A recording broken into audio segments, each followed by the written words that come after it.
नको, तुम्ही रीट मध्ये जा. त्यामुळे चुकीचा गैरसमज लोकांमध्ये पसरतो आहे. आतापर्यंत आम्ही 4 ते 5 रीट ऍप्लिकेशन्स केलेली आहेत. एक केलेला आहे कुणबी सेनेच्या वतीनं, दुसरं केलेलं आहे हे नाभिक समाजाच्या वतीनं, तिसरं माळी महासंघाच्या वतीनं केलेलं आहे, चौथं समता परिषदेचे आमचे एक अधिकारी आहे मंडळी, त्यांच्या वतीनं केलेलं आहे. असे आणखी 2-4 असे 5-7 रीट ज्याला आपण म्हणतो ते आपण केलेले आहे. आणि आता त्याचे सुनावणी सुरू होईल. आणि अतिशय काळजीपूर्वक जे आहे ते सगळे रीट आपण ज्यांनी केलेले आहेत त्यांचे वकील काळजीपूर्वक आपण नेमलेले आहेत, अतिशय उत्कृष्ट आहेत. आणि मला खात्री आहे की निश्चितपणे आपली मागणी आहे, एक हा GR मागे घ्या तेव्हा आवश्यक त्या सुधारणा त्या GR मध्ये करा, ही आपली मागणी आहे. त्याच्यामध्ये मला वाटतं की निश्चितपणे जे आहे आम्हाला यश मिळाल्याशिवाय राहणार.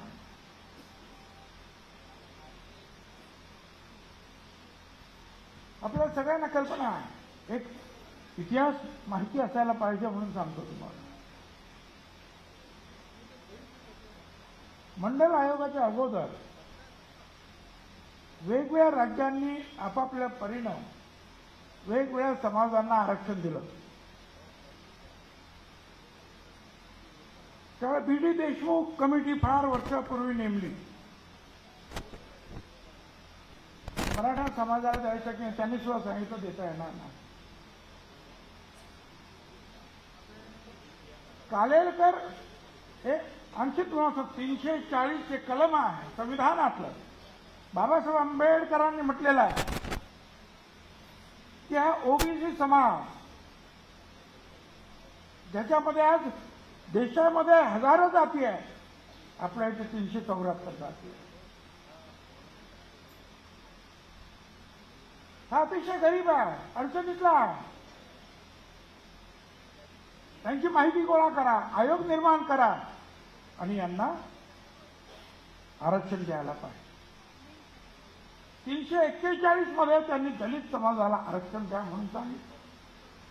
342 मध्ये आदिवासी समाजाला द्या म्हणून सांगितलं. 1.5-2 वर्ष झाल्यानंतर सुद्धा भारत सरकारनं आयोग नेमला नाही. म्हणून बाबासाहेब आंबेडकरांनी भारत सरकारचा जो राजीनामा दिला त्याच्यामध्ये त्यांनी जी 3-4 कारणं लिहिली त्याच्यामध्ये हे एक प्रमुख कारण होतं की मी सांगून सुद्धा त्या गरीब समाजासाठी आयोग नेमला गेला नाही. मग कालेलकर आयोग नेमला. कालेलकर आयोगाने सांगितलं की हो यांना मदत केली पाहिजे, आरक्षण दिलं पाहिजे. तो आयोग राष्ट्रपतीला त्यावेळेला देण्यात आला आणि मंत्रिमंडळाला. आता मी त्यात जात नाही, तुम्हाला माहिती आहे त्यावेळेला कोणाचे मंत्रिमंडळ होतं आणि कोण राष्ट्रपती होते.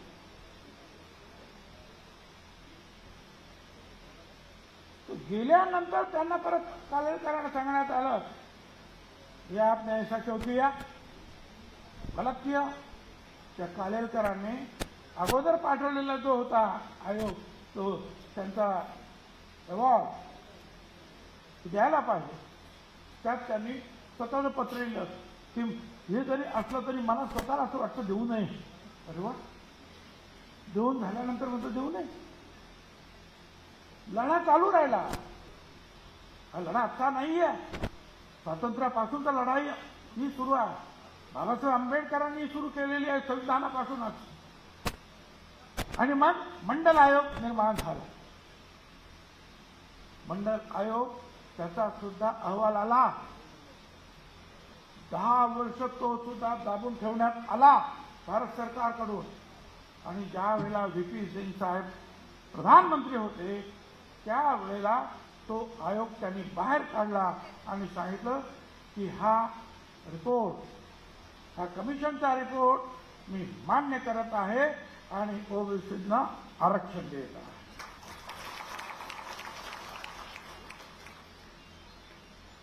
त्यावेळेला मी त्यांचं स्वागत केलं.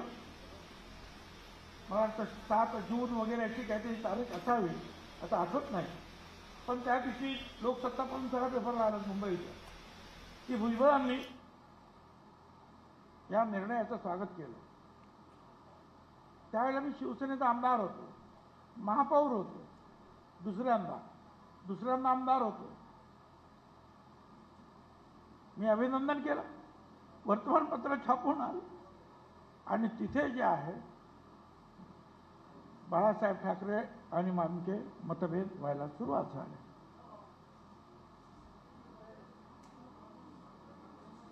आणि नंतर वाढत गेलं ते. आता मी ती फार मोठी कथा मी सांगत नाही,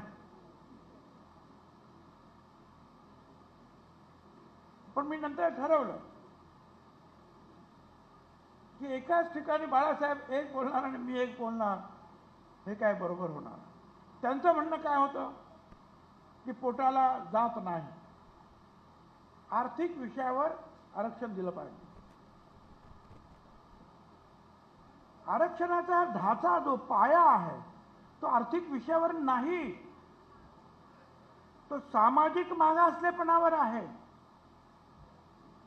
आणि समजा आर्थिक आपण मान्य केलं, आज एक समजा हे मुंडे हे आज गरीब आहे म्हणून त्यांना आरक्षण दिलं. उद्या त्यांनी चांगला धंदा केला आणि श्रीमंत झाले, मग आरक्षण काढायचं. ते शेजारी आहे, ते फार श्रीमंत आहे, दुर्दैवाने धंद्यामध्ये खोट आली, मग ते म्हणतील मला नव्हतं ते द्या आरक्षण. आणि मग किती वेळा काढायचं आणि किती वेळा द्यायचं हे आरक्षण. आरक्षण मुळात हे आहे की 5000 वर्षापासून जे जे समाज पिसलेले आहेत, दबलेले आहेत, त्यांना आरक्षण. हा गरिबी हटावचा कार्यक्रम नाही. आमची लेकरं बाळा काय करतील, हो तुमची लेकरं बाळा, त्यांना सुद्धा आमचं प्रेम आहे. 2 पैसे त्यांना मिळाले पाहिजे, शिक्षण मिळालं पाहिजे, आमचं म्हणणंच आहे. पण त्यासाठी वेगळे मार्ग आहेत.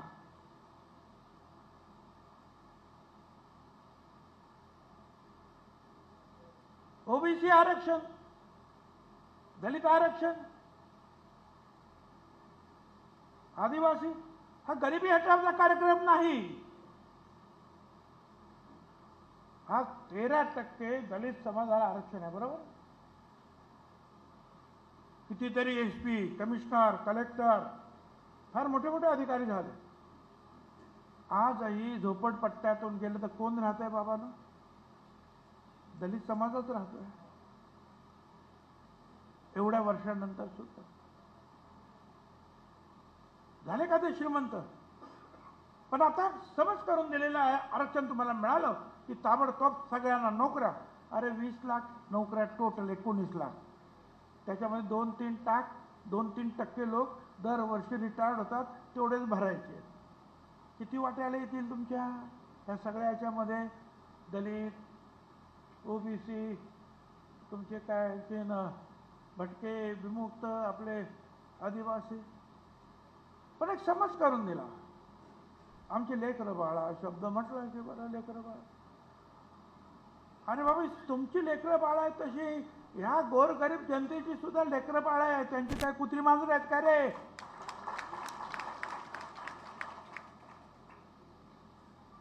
ही गरिबी सगळीकडेच आहे. पण तो गरिबी हटवण्यासाठी भारत सरकार, महाराष्ट्र शासन वेगवेगळे कार्यक्रम देते आहे. शेतकऱ्यांच्या ज्या सुखसोयी त्या देत आहेत, कष्टकऱ्यांच्या देत आहेत, पण त्याचबरोबर शिक्षणासाठी ज्या वेळेला मराठा पुढे मध्ये आणखीच मला सांगतो, हे आरक्षण जाहीर झाल्यानंतर कोर्टामध्ये गेलं, कोर्टातून सुप्रीम कोर्टात गेलं, 9 जजेस सन्माननीय सुप्रीम कोर्टाचे, त्यांच्या पुढे गेली केस. त्यांनी अभ्यास केला आणि त्यांनी सांगितलं हे आरक्षण बरोबर आहे, 27% आरक्षण द्या. 54% ओबीसींची संख्या आहे. 1931 साली ब्रिटिशांनी जनगणना केली. मंडल त्यांनी पण सांगितलं ह्या देशात 54% ओबीसी आहेत. ओबीसी म्हणजे एक जात नाही, अनेक जातींचा समूह आहे. अदर बॅकवर्ड क्लास वर्ग, मराठा एक जात.